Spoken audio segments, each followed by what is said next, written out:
समसामयिक वस्तुनिष्ठ प्रश्न। प्रश्न संख्या 1, निम्नलिखित युग्मों पर विचार कीजिए। 1. हाथी मृत्यु ऑडिट तमिलनाडु। 2. TOFI कार्यक्रम हरियाणा। 3. लखपति दीदी कार्यक्रम उत्तराखंड। 4. हर घर गंगा जल योजना बिहार। उपर्युक्त में से कितने युग्म सही सुमेलित हैं? विकल्प A 1, विकल्प B 2, विकल्प C 3, विकल्प D 4। सही उत्तर है विकल्प D 4। उत्तर की व्याख्या। तमिलनाडु सरकार ने हाथियों की मौत का ऑडिट कराए जाने के लिए एक फ्रेमवर्क प्रारंभ किया है। हरियाणा वनों के बाहर वृक्ष कार्यक्रम प्रारंभ किया गया है। उत्तराखंड सरकार ने 2025 तक महिलाओं के स्वयं सहायता समूहों की 1.25 लाख महिलाओं के कल्याणार्थ लखपति दीदी कार्यक्रम प्रारंभ किया। बिहार सरकार ने गया एवं राजगिरी जनपदों के प्रत्येक घर में नलों से गंगा जल पहुंचाने की मुहिम चलाई है।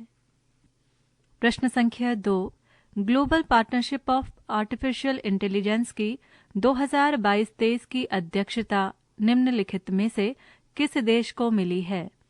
विकल्प A भारत, विकल्प B जापान, विकल्प C जर्मनी, विकल्प D संयुक्त राष्ट्र अमेरिका।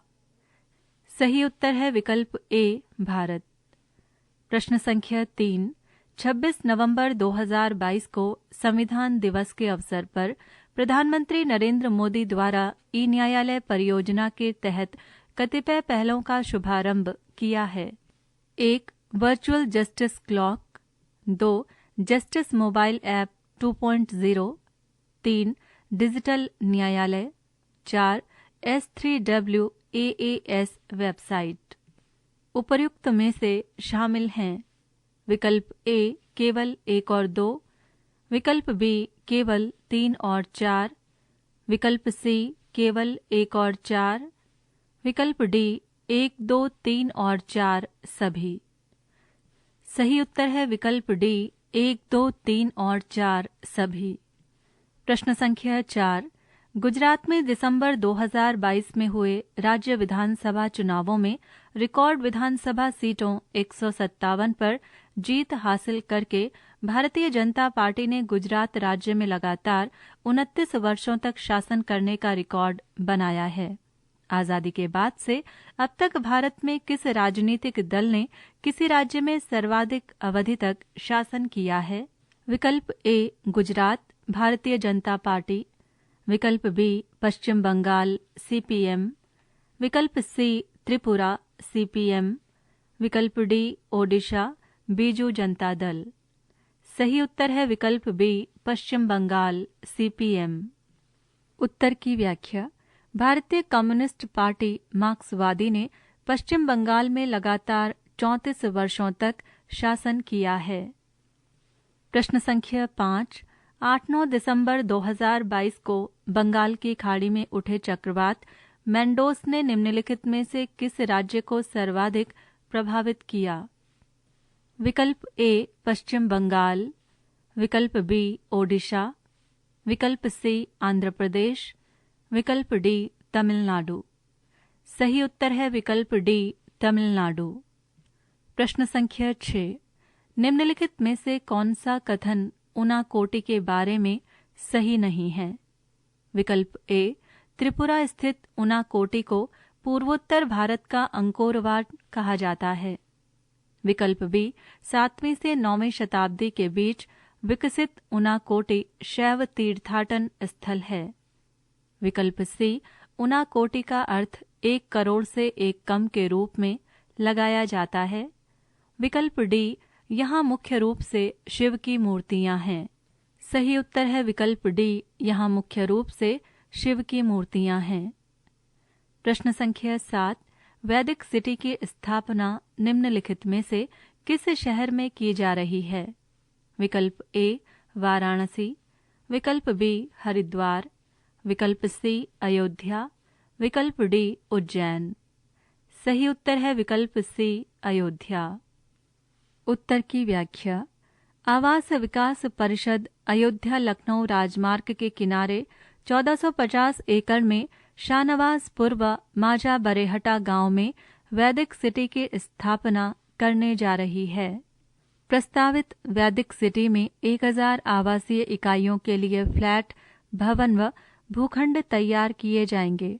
4000 से अधिक श्रद्धालुओं के लिए धर्मशाला व गेस्ट हाउस भूखंडों का प्रावधान है। वैदिक सिटी में 116 बड़े भूखंड राष्ट्रीय व अंतर्राष्ट्रीय स्तर के आजमों व अखाड़ों के लिए आरक्षित किए जाएंगे।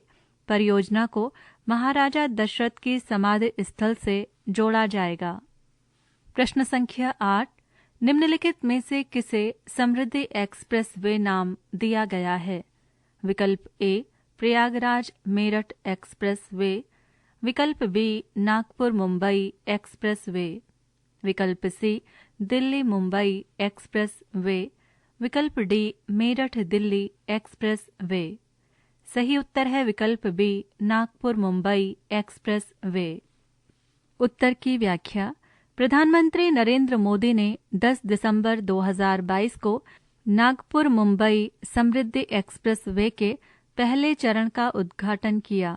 कुल 520 किलोमीटर लंबा पहला चरण नागपुर को अहमदनगर के शिरडी से जोड़ता है। प्रश्न संख्या 9, 12 दिसंबर 2022 को संसद द्वारा पारित ऊर्जा संरक्षण संशोधन विधेयक 2022 के अनुसार कम से कम डैश के विद्युत कनेक्शन वाली इमारतों के लिए नवीकरणीय स्रोतों से ऊर्जा जरूरतों को पूरा करने का प्रावधान किया गया है। विकल्प ए 25 किलोवाट, विकल्प बी 50 किलोवाट, विकल्प सी 75 किलोवाट, विकल्प डी 100 किलोवाट। सही उत्तर है विकल्प डी 100 किलोवाट। प्रश्न संख्या 10, उत्तर प्रदेश सरकार द्वारा नवीकरणीय ऊर्जा के उत्पादन और उपयोग को बढ़ावा दिए जाने की नीति के संदर्भ में निम्नलिखित में से कौन सा कथन सही है? 1, राज्य के 18 शहरों को सौर शहरों के रूप में विकसित किया जाएगा। 2, पहले चरण में नोएडा और अयोध्या को सौर सिटी के रूप में विकसित किया जाएगा। उपर्युक्त में से कौन सा या से कथन सही हैं? विकल्प ए केवल 1, विकल्प बी केवल 2, विकल्प सी केवल 1 और 2 दोनों, विकल्प डी ना तो 1 और ना ही 2। सही उत्तर है विकल्प सी केवल 1 और 2 दोनों। प्रश्न संख्या 11, यूरोपीय संघ कार्बन सीमा समायोजन तंत्र के तहत निम्नलिखित में किस उत्पाद पर कार्बन शुल्क लगाए जाने की तैयारी कर रहा है? 1, सीमेंट, 2, लौह एवं इस्पात, 3, रासायनिक उर्वरक, 4, बिजली, 5, हाइड्रोजन। उपर्युक्त में से शामिल हैं विकल्प ए केवल 1 और 2, विकल्प बी केवल 3 और 4, विकल्प सी केवल 1, 2, 3 और 4, विकल्प डी उपर्युक्त सभी। सही उत्तर है विकल्प डी उपर्युक्त सभी। प्रश्न संख्या 12, फीफा विश्व कप 2022 का फाइनल मैच निम्नलिखित में से किन टीमों के बीच 18 दिसंबर 2022 को खेला गया? विकल्प ए फ्रांस एवं मोरक्को, विकल्प बी अर्जेंटीना एवं फ्रांस, विकल्प सी कतर एवं ब्राजील, विकल्प डी इंग्लैंड एवं ब्राजील। सही उत्तर है विकल्प सी कतर एवं ब्राजील। प्रश्न संख्या 13, भारत ऑस्ट्रेलिया मुक्त व्यापार समझौता किस दिनांक से प्रभावी हो गया? विकल्प ए 2 अप्रैल 2022, विकल्प बी 1 जून 2022, विकल्प सी 15 जुलाई 2022, विकल्प डी 29 दिसंबर 2022। सही उत्तर है विकल्प डी 29 दिसंबर 2022। उत्तर की व्याख्या। भारत ऑस्ट्रेलिया आर्थिक सहयोग एवं व्यापार समझौता 2 अप्रैल 2022 को हस्ताक्षरित हुआ था। दोनों देशों की संसद द्वारा इसकी प्रतिपुष्टि किए जाने के बाद ये 29 दिसंबर 2022 से प्रभावित हो गया। प्रश्न संख्या 14, वर्तमान में केंद्र सरकार द्वारा निम्नलिखित में से कौन सा उपकर अतिरिक्त उत्पाद शुल्क लगाया जा रहा है? 1. स्वास्थ्य एवं शिक्षा उपकर। 2. पेट्रोल एवं डीजल पर अतिरिक्त उत्पाद शुल्क। 3. सड़क एवं बुनियादी ढांचा उपकर। 4. राष्ट्रीय आपदा आकस्मिक शुल्क। 5. कच्चे तेल पर उपकर। 6. कृषि अवसंरचना और विकास उपकर। 7. जीएसटी क्षतिपूर्ति उपकर। सही कोट है विकल्प ए 1, 3, 4 और 6, विकल्प बी उपर्युक्त सभी, विकल्प सी 2, 5 और 6, विकल्प डी 1, 2, 6 और 7। सही उत्तर है विकल्प बी उपर्युक्त सभी। उत्तर की व्याख्या। उपकर एवं अतिरिक्त शुल्क केंद्र सरकार द्वारा लगाए एवं वसूले जाते हैं, लेकिन ये विभाज्य पूल का हिस्सा नहीं है। इसलिए ये वित्त आयोग द्वारा कर राजस्व को केंद्र एवं राज्यों के बीच बंटवारे का हिस्सा नहीं है। वित्तीय वर्ष 2020-21 में उपकरों से प्राप्त कुल राजस्व रुपए 2,96,884 करोड़ था। वस्तु एवं सेवा कर क्षतिपूर्ति उपकर को छोड़कर, जो केंद्र सरकार के 2020-21 के शुद्ध कुल कर राजस्व प्राप्तियों रुपए 16.33 लाख करोड़ का 18.2% था। प्रश्न संख्या 15, निम्नलिखित में से किस निकाय द्वारा नमामि गंगे स्वच्छ गंगा पहल हेतु राष्ट्रीय मिशन को विश्व के शीर्ष 10 उद्धार फ्लैगशिप कार्यक्रमों में शामिल किया है? विकल्प ए विश्व बैंक, विकल्प बी संयुक्त राष्ट्र संघ, विकल्प सी यूएसएड, विकल्प डी बिल गेट्स फाउंडेशन। सही उत्तर है विकल्प बी संयुक्त राष्ट्र संघ। उत्तर की व्याख्या। विश्व उद्धार दिवस 14 दिसंबर 2022 के अवसर पर संयुक्त राष्ट्र पर्यावरण कार्यक्रम तथा संयुक्त राष्ट्र खाद्य एवं कृषि संगठन के समन्वयन में संयुक्त राष्ट्र पारिस्थितिक उद्धार शतक की पहल के अंतर्गत नमामि गंगे पहल को चुना गया। पृष्ठ संख्या 157। प्रश्न संख्या 16, समाचारों की सुर्खियों में रहे लॉस एंड डैमेज फंड का संबंध निम्नलिखित में से किससे है?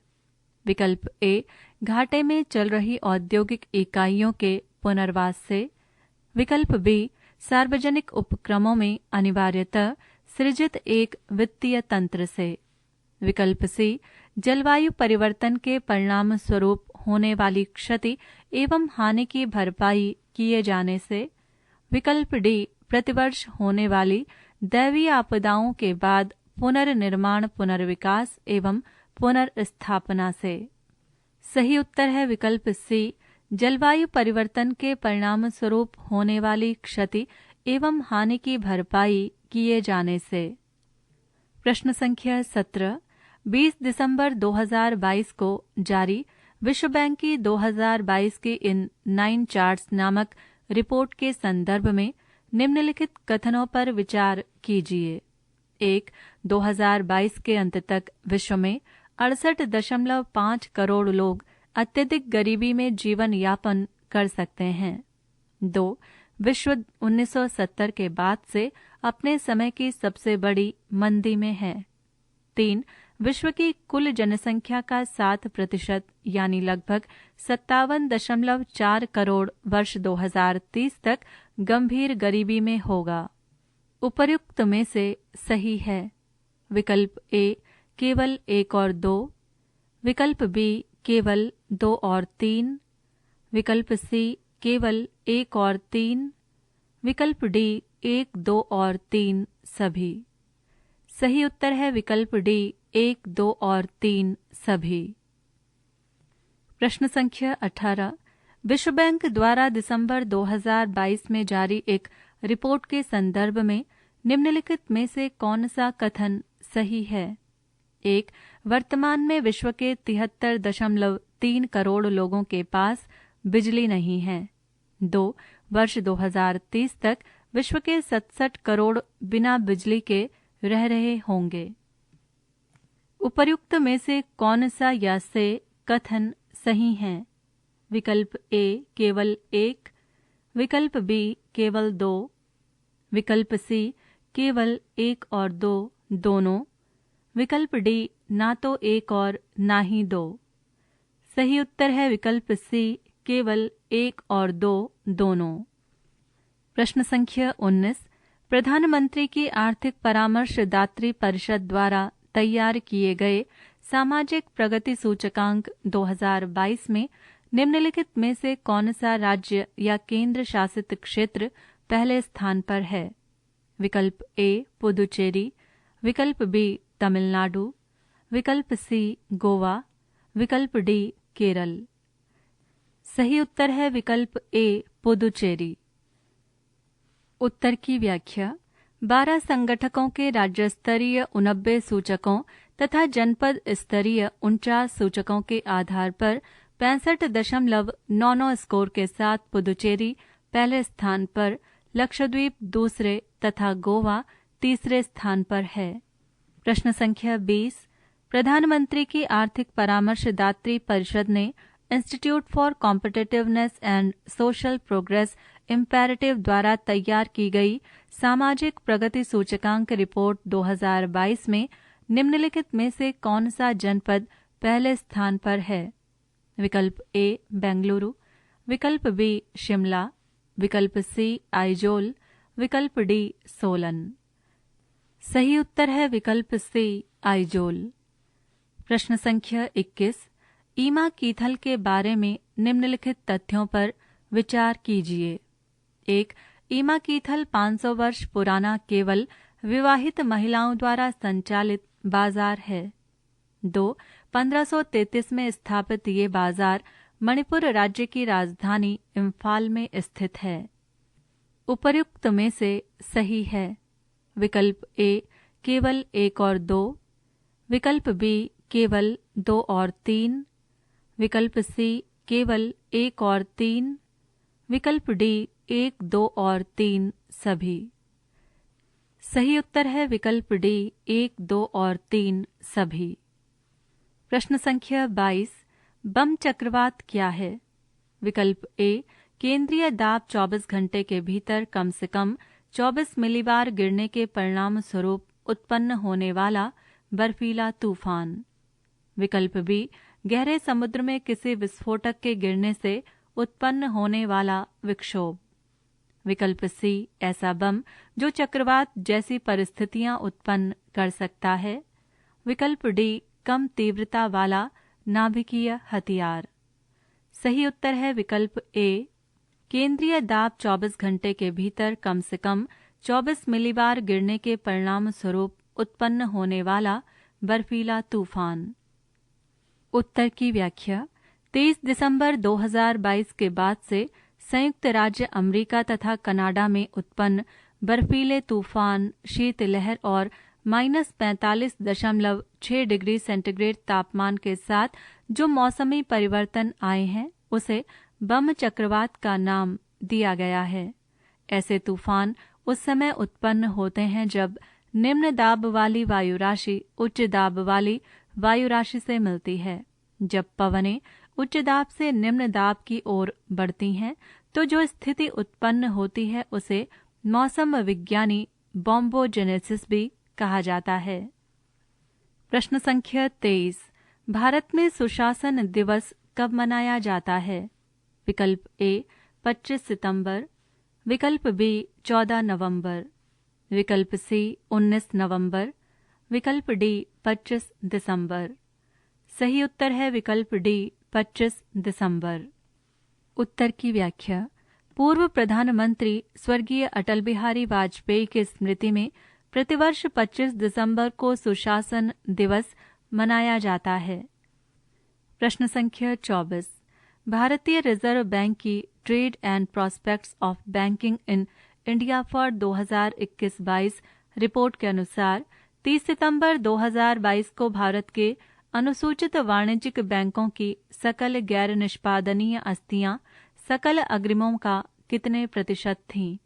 विकल्प ए 5%, विकल्प बी 5.75%, विकल्प सी 6.37%, विकल्प डी 7.25%। सही उत्तर है विकल्प ए 5%। प्रश्न संख्या 25।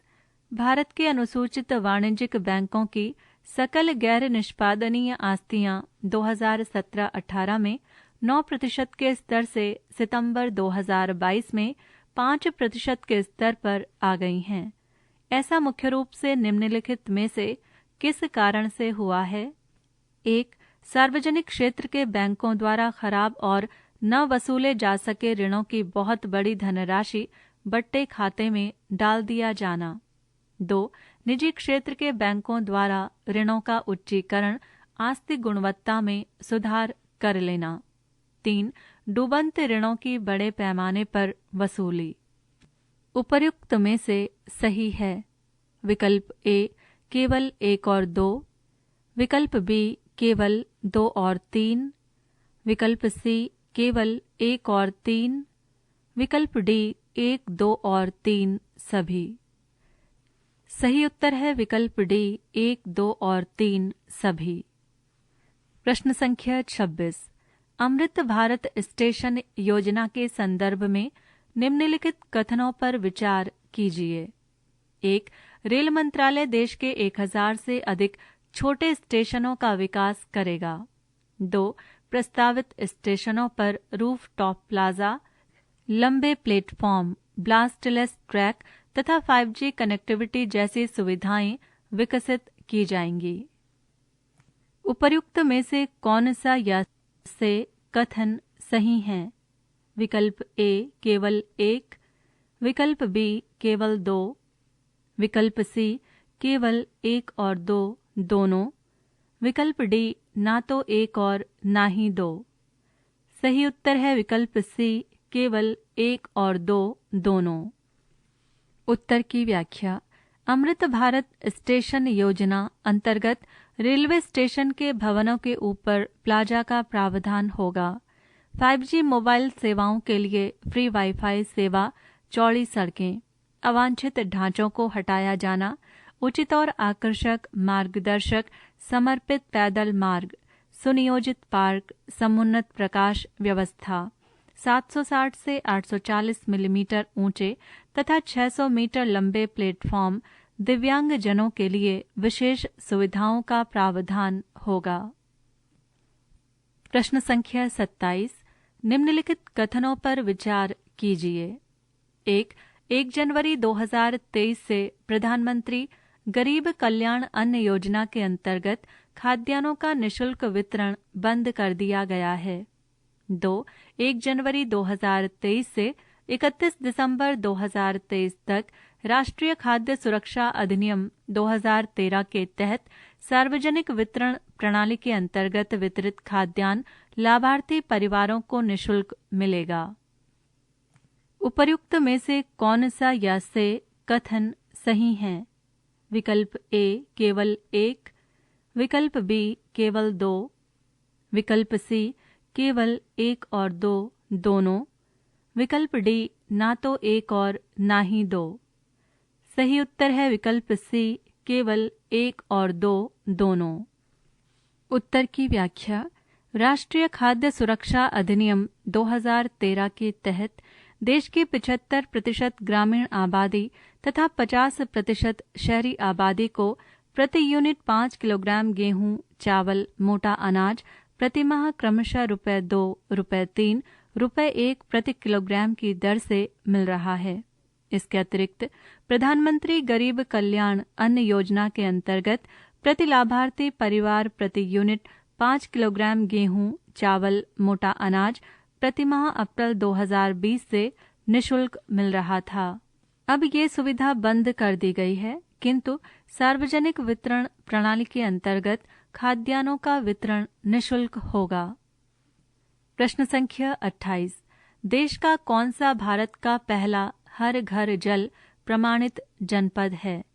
विकल्प ए बुरहानपुर मध्य प्रदेश, विकल्प बी जोधपुर राजस्थान, विकल्प सी मथुरा उत्तर प्रदेश, विकल्प डी करनाल उत्तर प्रदेश। सही उत्तर है विकल्प ए बुरहानपुर मध्य प्रदेश। उत्तर की व्याख्या। जुलाई 2022 में बुरहानपुर जनपद को ऐसे जनपद के रूप में प्रमाणित किया गया जहां के ग्रामीण एवं शहरी क्षेत्र के प्रत्येक घर में स्वच्छ पेयजल का आपूर्ति नलों के द्वारा होती है। ये प्रमाण पत्र पाने वाला बुरहानपुर देश का पहला जनपद है। प्रश्न संख्या 29। सितंबर 2022 में निम्नलिखित में से किस राज्य या संघ शासित क्षेत्र को देश का पहला स्वच्छ सुजल प्रदेश घोषित किया गया? विकल्प ए चंडीगढ़, विकल्प बी अंडमान निकोबार द्वीप समूह, विकल्प सी हरियाणा, विकल्प डी सिक्किम। सही उत्तर है विकल्प बी अंडमान निकोबार द्वीप समूह। पृष्ठ संख्या 158। प्रश्न संख्या 30। जल जीवन मिशन के अंतर्गत निम्नलिखित में किस राज्य के प्रत्येक घर में स्वच्छ पेयजल की आपूर्ति नलों से होती है? 1 गोवा, 2 तेलंगाना, 3 गुजरात, 4 हरियाणा। सही कूट है विकल्प ए केवल 1 और 4, विकल्प बी केवल 2 और 3, विकल्प सी केवल 1, विकल्प डी उपर्युक्त सभी। सही उत्तर है विकल्प ए केवल 1 और 4। प्रश्न संख्या 31।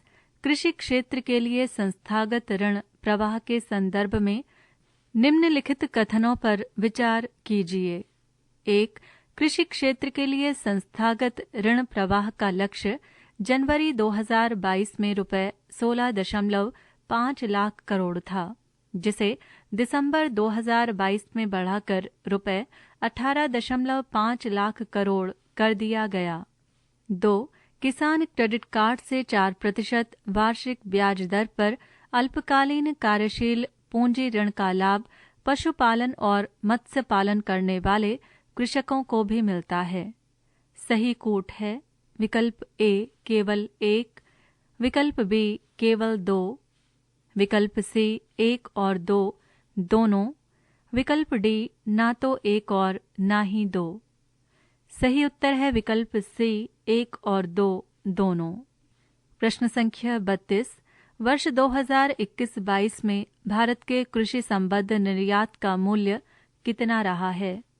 विकल्प ए 50.24 बिलियन डॉलर, विकल्प बी 41.86 बिलियन डॉलर, विकल्प सी 30.13 बिलियन डॉलर, विकल्प डी 25.83 बिलियन डॉलर।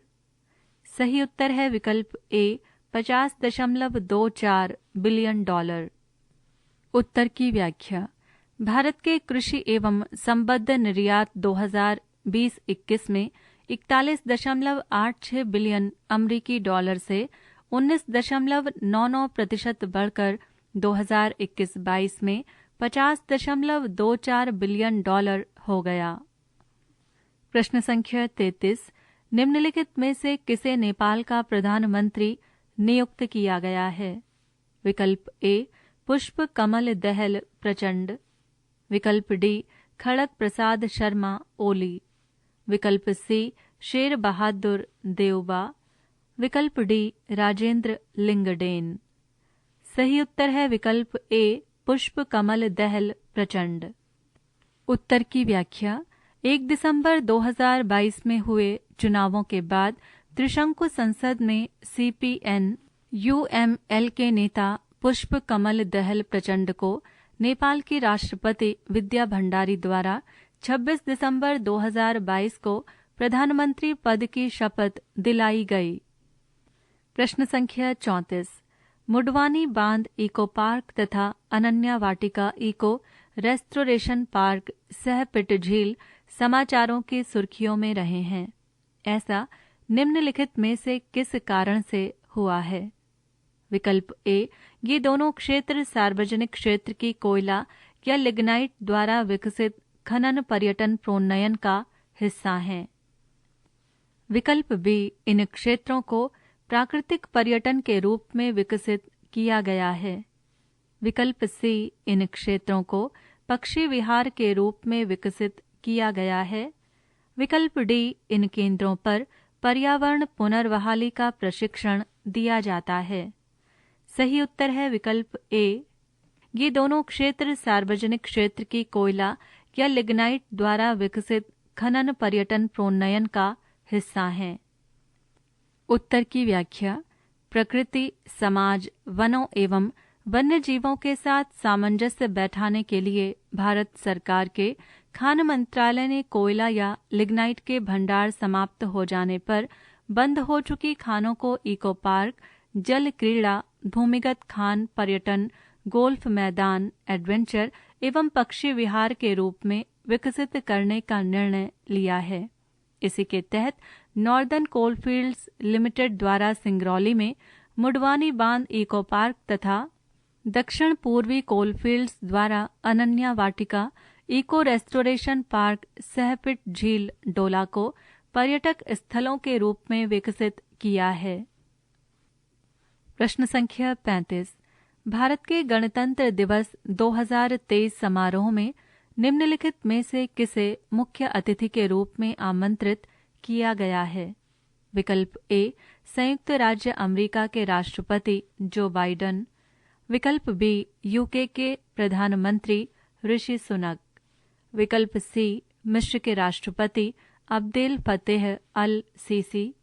विकल्प डी, इंडोनेशिया के राष्ट्रपति जोको विडोडो।